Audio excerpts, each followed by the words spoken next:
শিমের মাচায় ফুল ফুটেছে। এই শিমকে সিলেট অঞ্চলে উরি বলা হয়। এই শিমের ফুল ফুটা দেখলে মনে করতে পারেন এটি বাংলাদেশের শীতকালের সবজি বাগান, কিন্তু না, এটা কানাডায় এই সামারের সবজি বাগান। বাংলাদেশে সবজি উৎপাদন করা হয় শীতকালে বেশি, আর এই কানাডাতে তার উল্টো। শীতকালে অর্থাৎ যখন তুষারপাত হয় তখন এই কানাডাতে কোনো সবজি হয় না, সবুজ হারিয়ে যায়। আর যখন সামার হয় অর্থাৎ গরম পড়ে তখন সবজি চাষাবাদ হয়। খুব কম সময় সামার থাকে, আর এই কম সময়ে অনেক সবজি চাষাবাদ করা হয়।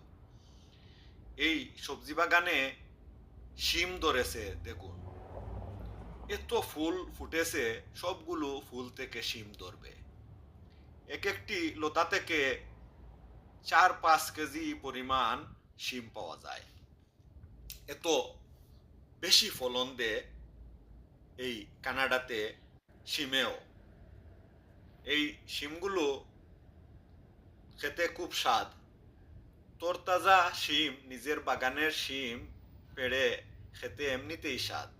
বাজারে শিম কিনতে পাওয়া যায়, তবে সেগুলো ফ্রোজেন করা, ফ্রিজের, সেগুলোতে স্বাদ কম। আর তাই বাংলাদেশিরা এই কানাডাতে বাসাবাড়ির আঙিনায় বা খালি জায়গা পেলে শিম চাষ সহ সবজি চাষাবাদ করে থাকেন। এই যে সবজিতে ভরে আছে পুরো বাগান, আর এই সবজির মধ্যে শিমই বেশি। অনেক শিম ধরেছে এই বাগানে। এই শিম বাজারে কিনতে পাওয়া যায়, তবে সেই স্বাদ মিলে না। তাই নিজেরা চাষাবাদ করে এই শিম খেয়ে থাকেন অনেকে। তবে শুধু বাংলাদেশি নয়, এই কানাডাতে সকল দেশের মানুষই আছে এবং সকলেই তাদের নিজ নিজ দেশের সবজি চাষাবাদ করে থাকে। হরেক রঙের সবজি, হরেক রকমের সবজির দেখা মিলে এই কানাডায়। বাংলাদেশের এই শিম বাগানের ভিডিওটি ধারণ করেছি টরন্টো নগরীর রিজেন্ট পার্কের পার্শ্ববর্তী ক্ষেতের জমি থেকে। সরকার এখানে ফ্রি জমি রেখেছে মানুষদের সবজি চাষাবাদের জন্য। অর্থাৎ যে কেউ চাইলে অনুমতি নিয়ে সেখানে সবজি চাষ করতে পারবেন। টুকরো টুকরো ভূমি রয়েছে সেখানে, অর্থাৎ এক একজনের এক এক টুকরো। অনেকেই সেখানে সবজি চাষাবাদ করেন, আর তাদের এই এক টুকরো জমিতে অনেক সবজি উৎপাদন করেন। সব ধরনের সবজি চাষাবাদ হয় এই সবজি ক্ষেতে।